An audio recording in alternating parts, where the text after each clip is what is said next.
আসসালামু আলাইকুম, সকলকে স্বাগত জানিয়ে শুরু করছি প্যাসেজ ট্রান্সলেশনের আরও একটি ক্লাস। এই ক্লাসে আপনাদের জন্য গুরুত্বপূর্ণ সাজেশনমূলক 5টি প্যাসেজ ট্রান্সলেশন দেখানো হবে। আপনারা মনোযোগ সহকারে এগুলো দেখবেন এবং পড়ে ফেলবেন। অবশ্যই পরীক্ষায় আসার মতো কমন উপযোগী 5টি সাজেশন দেওয়া হয়েছে এই ভিডিওতে। তো চলুন দেরি না করে দেখে নেই ভিডিওটি। আর যারা আগের 2টা পার্ট দেখেননি তারা ডেসক্রিপশন থেকে চেক করে দেখে নেবেন। তো 1 নম্বরে আপনাদের জন্য যেটি রয়েছে সেটি হচ্ছে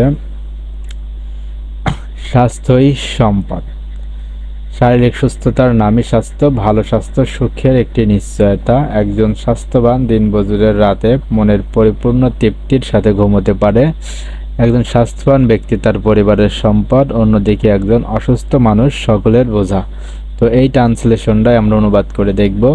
তো প্রথমেই আছে স্বাস্থ্যই সম্পদ, যেটা ট্রান্সলেশন করলে দাঁড়ায় হেলথ ইজ ওয়েলথ, মানে হচ্ছে স্বাস্থ্যই সম্পদ। এরপরে রয়েছে শারীরিক সুস্থতার নামই স্বাস্থ্য। তাহলে শারীরিক সুস্থতা কি? The sound condition of body, শরীরের সুস্থ অবস্থা মিনস হেলথ। তাহলে the sound condition of body means health. তাহলে শারীরিক সুস্থতার নামই স্বাস্থ্য। ভালো স্বাস্থ্য সুখের একটি নিশ্চয়তা। তাহলে a good health is guarantee for, কিসের নিশ্চয়তা? সুখের। আর সুখের ইংরেজি হচ্ছে হ্যাপিনেস। তাহলে ভালো স্বাস্থ্য সুখের নিশ্চয়তা এর অনুবাদ হচ্ছে a good health is guarantee for happiness. এরপরে হচ্ছে একজন স্বাস্থ্যবান দিনমজুর রাতে মনের পরিপূর্ণ তৃপ্তির সাথে ঘুমোতে পারে। তাহলে এ healthy day labourer also can enjoy a sound sleep at night, রাতে ঘুমাতে পারে with his centre satisfaction of mind, মানে মনের পরিপূর্ণ তৃপ্তি নিয়ে। একজন স্বাস্থ্যবান ব্যক্তি তার পরিবারের সম্পদ। এ healthy man is an asset. Asset মানে সম্পদ। কার? অফ হিজ ফ্যামিলি, তার পরিবার। অন্যদিকে একজন অসুস্থ মানুষ সকলের বোঝা। অন্যদিকের ইংরেজি হচ্ছে অন দ্য আদার হ্যান্ড, অথবা অন দ্য কন্ট্রারিও লিখতে পারেন। A sick man is a liability to all, সকলের জন্য বোঝাস্বরূপ। তো এই ছিল প্রথম সাজেশনমূলক অনুবাদ। এবার চলুন দেখে নেওয়া যাক দ্বিতীয়টি। তাহলে দ্বিতীয়টি রয়েছে কি? যৌবন মন কোমল থাকে এবং একে নিজের মতো ইচ্ছে মতো গড়া যায়।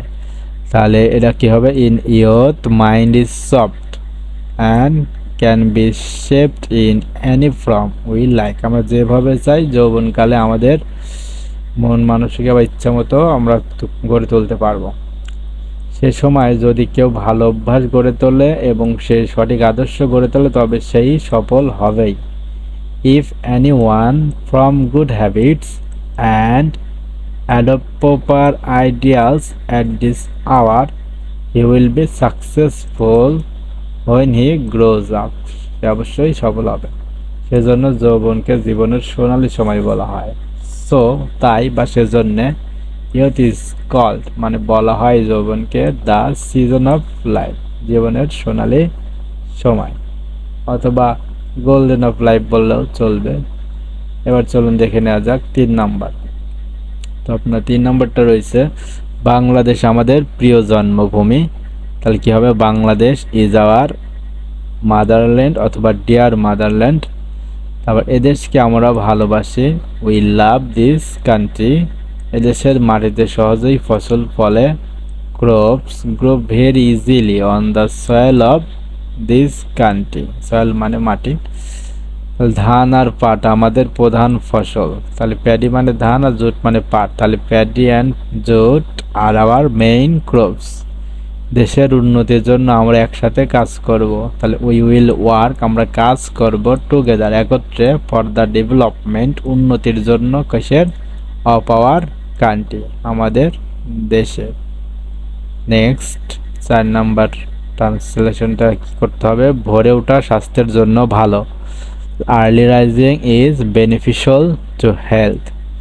যে বালক ভোরে ওঠে সে পাতের মানে ভোরের নির্মল বায়ু উপভোগ করতে পারে। তাহলে the boy who rises early, যারা তাড়াতাড়ি বা খুব ভোরে ঘুম থেকে ওঠে, ক্যান পারে, enjoy the fine air of the morning, সকালের সুন্দর কোমল নির্মল বাতাস উপভোগ করতে।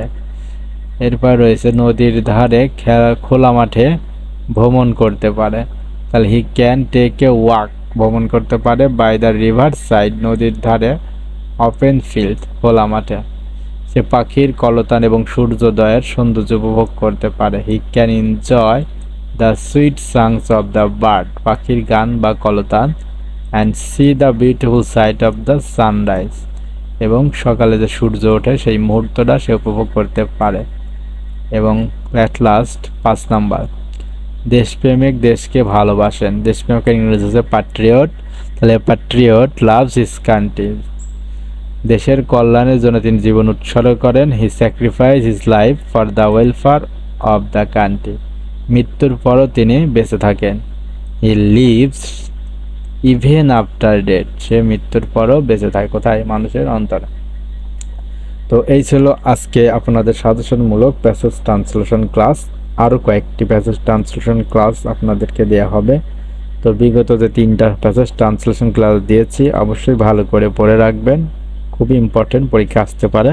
তো এতক্ষণ ভিডিওটি দেখার জন্য সকলকে ধন্যবাদ। যারা আমার চ্যানেলটি সাবস্ক্রাইব করেননি অবশ্যই সাবস্ক্রাইব করবেন, কারণ আপনাদের জন্যই এই চ্যানেলে শুধু ভিডিও আপলোড করা হয়। তো সকলে ভালো থাকবেন, ধন্যবাদ।